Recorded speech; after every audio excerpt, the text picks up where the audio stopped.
Ma'am, जिस तरह से समीर वानखेड़े सर पे एलिगेशन लग रहे हैं और सर्टिफिकेट को लेकर, एजुकेशन क्वालिफिकेशन को लेकर, क्या कुछ बोलना चाहेंगे? मुझे ऐसा लगता है ये सारे एलिगेशन बेसलेस है। इसके साथ हमने बहुत सारे प्रूफ्स ऑलरेडी हम दे चुके हैं और ये हमको देने की भी ज़रूरत नहीं थी, क्योंकि ये उन्होंने कोर्ट में नहीं लगाए, एलिगेशन ट्विटर पे लगाए हुए हैं एक सोशल मीडिया हैंडल पे, और उसके बारे में हमें एक्सप्लेनेशन देने की हमारी कोई रिस्पॉन्सिबिलिटी थी नहीं, लेकिन फिर भी हमने दिए। उसके सारे सर्टिफिकेट्स मेरे फादर इन लॉ ने मीडिया के सामने ऑलरेडी पेश कर चुके हैं, लोगों ने वो देखे हैं और आज भी जनता समीर के साथ है और अभी भी प्रूव हो चुका है कि कौन फर्जी काम कर रहा है। और ऐसे डॉक्यूमेंट्स रोज बन सकते हैं, कोई भी इंटरनेट से प्रिंट कर सकता है। जिस तरह वसूली का उन पे आरोप लग रहा है, उस पे आपका क्या बोलना है? कभी दुबई का नाम आ रहा है सामने, कभी मालदीव्स का नाम आ रहा है सामने। नहीं, मुझे ऐसा लगता है कि एक्सटॉर्शन अगर समीर को करना होता तो कब के कर चुके होते। आज की डेट में उनके जैसे स्पॉटलेस करियर नहीं है, बहुत कम ऑफिसर्स ऐसे हैं जो उनके जैसे ऑनेस्ट काम करते हैं। तो मुझे ऐसा कहना है कि वो जैसा काम करे उन्हें करने दीजिए। वो एक्सटॉर्शन के अगर चार्जेस कोई लगा रहा है तो उसके साथ में कोई प्रूफ भी पेश कीजिए, कोई इलेक्ट्रॉनिक प्रूफ हो, कोई मैसेज हो, कोई समीर वानखेड़े का कोई रिकॉर्डिंग हो, कुछ तो हो। सिर्फ हम ऐसे नहीं बोल सकते। तो वैसे भी मैं भी बोल सकती हूँ हाँ इसने एक्सटॉर्शन किया, उसने एक्सटॉर्शन किया। ये बेसलेस कमेंट्स हैं। आई डोंट थिंक ऐसे बेसलेस कमेंट्स पे किसी ने ध्यान देना चाहिए। ओके मैम, जानना चाहूँगी कि जिस तरह से ये समीर वानखेड़े पे आरोप लग रहे हैं, बहुत सारे आरोप ऐसे लग रहे हैं जो उन पे नहीं ये हो रहा है। सो आप क्या मतलब, अगर कोर्ट में जाएगा ये केस तो किस तरह से खारिज हो? समीर जी कभी भी विजिलेंस से डरे नहीं हैं। उन्होंने जो भी ऑनेस्टी से काम किया है वो लोगों के सामने उन्होंने पेश किया है। उनको बार बार सरकार ने मेडल्स देके पुरस्कृत भी किया है। तो मुझे ऐसा नहीं लगता है कि वो कहीं भी कोई भी लेवल पे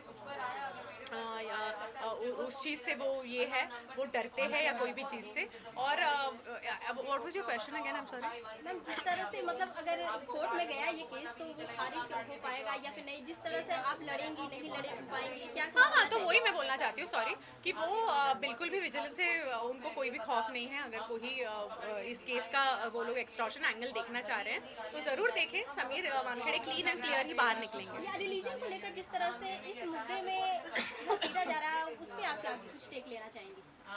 समीर वानखेड़े जिस हिसाब से अपना रिलीजन प्रूव करने के लिए हम लोग उनके डॉक्यूमेंट्स दिखा रहे हैं, ये भी बहुत ही दर्दनाक और बहुत ही शर्मिंदगी वाला है। वो क्यों? क्योंकि वो एक छोटी जाति से आते हैं, क्योंकि वो एक छोटे गांव से आते हैं। इसमें कोई शर्म की बात नहीं है, इसमें कोई शर्म की बात नहीं है। वो आप उनको क्या लगता है वो सबके सामने लाएंगे तो वो शर्मा जाएंगे? नहीं, उनको बहुत अभिमान है वो कहाँ से बिलोंग करते हैं। उनको अपनी जात का अभिमान है, उनके गांव का अभिमान है, उनको इस चीज़ का अभिमान है कि उनके फादर हिंदू है, उनको ये चीज़ का भी अभिमान है कि उनकी मदर मुस्लिम है। वो एक सेक्युलर बंदा है, उसके पैर खींचने की कोशिश ना करे। उसके रिलीजन के सारे डॉक्यूमेंट्स उन्होंने ऑलरेडी पेश किए हैं। यूपीएससी ने अगर उनको एक जॉब पे रखा है तो डेफिनेटली उनकी पूरी जांच की गई है, तभी वो उस पोजीशन पे है। तो इस चीज़ को चैलेंज करना, इसका मतलब अपने सिस्टम को चैलेंज करने जैसा है। इतने बड़े मतलब ऑफिसर को चैलेंज करना और बहुत सारे आरोप को लगाना, क्या कुछ आपको लगता है कि इतने आरोप क्यों लग रहे हैं? मुझे ऐसा लगता है कि ये किसी की सोची समझी साजिश है, जिसका भी फायदा इस चीज़ से होने वाला है कि वानखेड़े जी उस सीट से हट जाए। वो ही कर रहे होंगे, कौन करेगा? और तो इस पे किसको पकड़ते हैं समीर वानखेड़े जी? ड्रगी लोगों को ना। तो ज़रूर ये ड्रगी लोग ही कर रहे हैं, जिनको अपना ड्रग्स का कारोबार शायद शुरू रखना है, वो लोग कर रहे हैं। वो लोग की सोची समझी साजिश होगी शायद। आर्यन खान को लेकर जिस तरह से समीर सर ने अपना दिखाया उन्होंने, और उनका ये भी आरोप लग रहा है कि वो कुछ पैसे लिए हैं इस तरह के, उस पर क्या बोला ना मैंने एक्सटॉर्शन के बारे में। एक्सटॉर्शन के बारे में मैं पहले ही क्लियर कर चुकी हूँ कि समीर वानखेड़े की जो एक्सटॉर्शन का ये जो चल रहा है, इसके ऊपर ऑलरेडी सिस्टम ने कहा है कि उसके ऊपर जांच होगी। समीर वानखेड़े ने कभी भी जांच से बैकआउट नहीं किया है, और अगर एक्सटॉर्शन का कोई प्रूफ है उनके पास तो वो सामने आए और वो कोर्ट में सादर करे। वो ये नहीं कि हम ट्विटर पे डाल देंगे। क्या प्रूफ है? उनका कुछ लिखित है? समीर वानखेड़े ने किधर बयान दिया है? उनका कुछ वॉइस रिकॉर्डिंग है, कुछ फोन रिकॉर्डिंग है, कुछ व्हाट्सएप चैट है? बताइए। कुछ नहीं मिलेगा। I know my husband. Thank you.